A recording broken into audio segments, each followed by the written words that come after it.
আসসালামু আলাইকুম। জাতীয় পার্টির ভাঙন প্রক্রিয়া শুরু হয়েছে কিছুদিন আগেই এবং আগামী 2 দিনের মধ্যে সম্মেলনের মাধ্যমে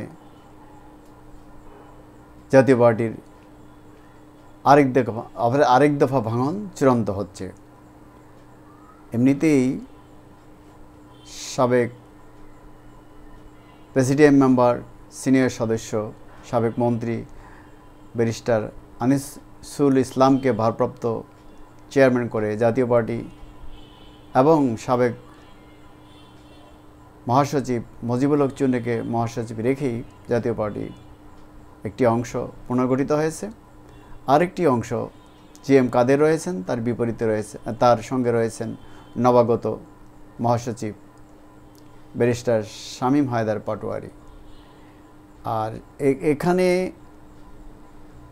জিএম কাদের, শামীম হায়দার পাটোয়ারির এই অংশে এটাকে তারা মূল অংশ দাবি করছেন, জাতীয় পার্টির মূলধারা এরশাদের ধারা দাবি করছেন, কিন্তু এখানে নেতার সংখ্যা খুবই কম মনে হচ্ছে। অপরদিকে আনিসুল ইসলাম মাহমুদ এবং মুজিবুল হক চুন্নুর এখানে বেশ কিছু সিনিয়র জাতীয় পার্টির নেতা রয়েছেন আমরা দেখতে পাচ্ছি। ফলে ঠিক কোনটা মূল জাতীয় পার্টি হয়ে দাঁড়াবে এটা আমরা বুঝতে পারছি না। একটা খবরে দেখা যাচ্ছে যে জাতীয় পার্টির জাপা, যেটা জিএম কাদেরের বিরোধী অংশের নেতা আনিসুল ইসলাম মাহমুদ, দলের কেন্দ্রীয় সম্মেলন ডেকেছেন আগামী শনিবার রাজধানীর গুলশানে এলাকায় একটি মিলনায়তনে জাতীয় পার্টির জেপির চেয়ারম্যান আনোয়ার হোসেন মঞ্জু প্রধান অতিথি হিসেবে উপস্থিত থাকবেন বলে জানানো হয়েছে। জাতীয় পার্টির জিএম কাদের অংশের মহাসচিব শামীম হায়দার পাটোয়ারি এই সম্মেলন প্রক্রিয়াকে বেআইনি এবং গঠনতন্ত্র বিরোধী বলে অভিহিত করেছেন।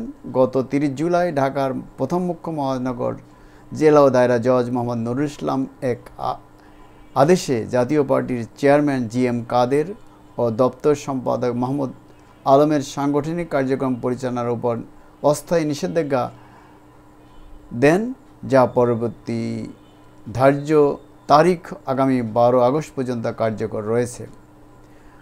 সংশ্লিষ্ট দায়িত্বশীল সূত্র বলছে, আদালতের অস্থায়ী নিষেধাজ্ঞার এই সময়ে গঠনতান্ত্রিক পন্থায় সম্মেলন করে দলের নেতৃত্ব প্রতিষ্ঠার প্রক্রিয়া হয়েছে। জিএম কাদের বিরোধী অংশ সম্মেলন আয়োজনের মূল ভূমিকা আনিসুল ইসলাম মাহমুদের সঙ্গে আছেন জ্যেষ্ঠ দুই নেতা এবিএম রুহুল আমিন হাওলাদার ও মুজিবুল হক চুন্নু। প্রসঙ্গত, জাতীয় পার্টির নীতি নির্ধারণী পর্ষদ প্রেসিডিয়াম সভায় সিদ্ধান্ত অনুযায়ী গত 28 জুন বাংলাদেশ চীন মৈত্রী সম্মেলন কেন্দ্রে জাতীয় পার্টির 10ম জাতীয় সম্মেলন হওয়ার কথা ছিল, কিন্তু তার আগে 16 জুন জিএম কাদেরের সম্মেলন স্থগিত করেন। এর কারণ হিসাবে তিনি সম্মেলনের জন্য মিলনায়তন বরাদ্দ না পাওয়ার কথা উল্লেখ করেন। এর বিরোধিতা করে জ্যেষ্ঠ নেতাদের একটি অংশ 28 জুলাই সম্মেলন করেন বা ঘোষণা দেন।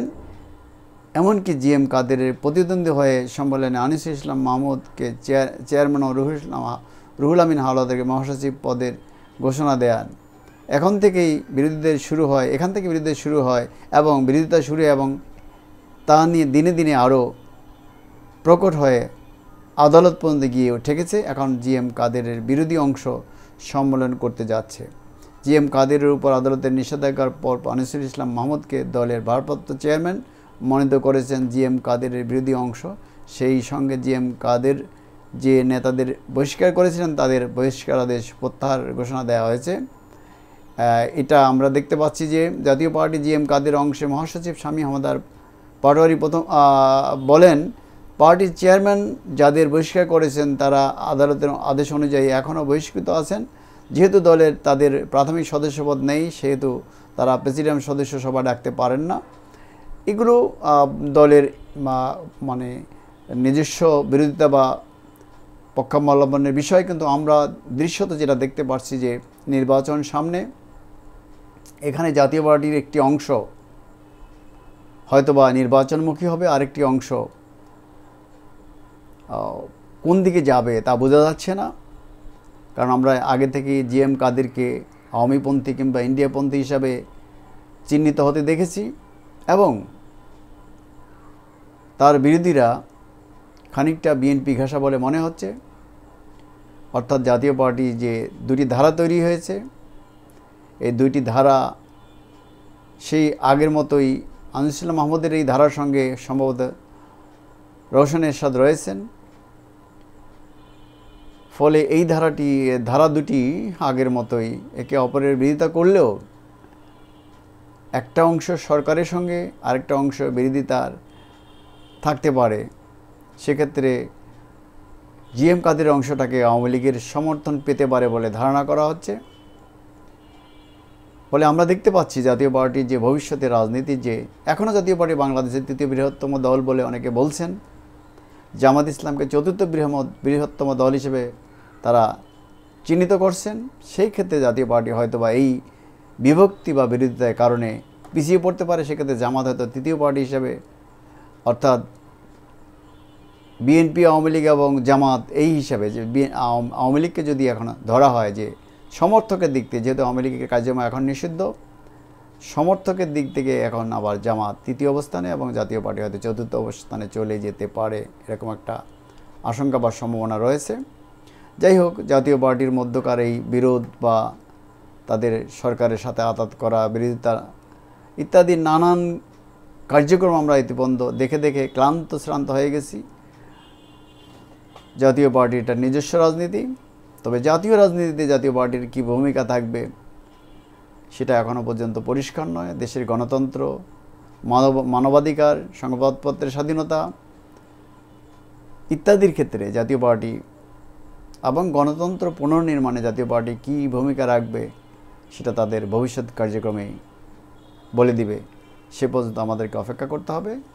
আপাতত আমরা দেখছি জাপা আবারও দুই ভাগ হয়ে যাচ্ছে, তাদের শক্তি ক্ষয় হচ্ছে, কমে যাচ্ছে। আমি ডিবেট উইথ রানা চ্যানেলের পক্ষ থেকে আপনাদের স্বাগতম শুভেচ্ছা জানাচ্ছি এবং আমার এই চ্যানেলটিকে সাবস্ক্রাইব করার জন্য অনুরোধ জানাচ্ছি। খোদা হাফেজ। আমরা সবাই ভালো থাকতে চাই। আসসালামু আলাইকুম।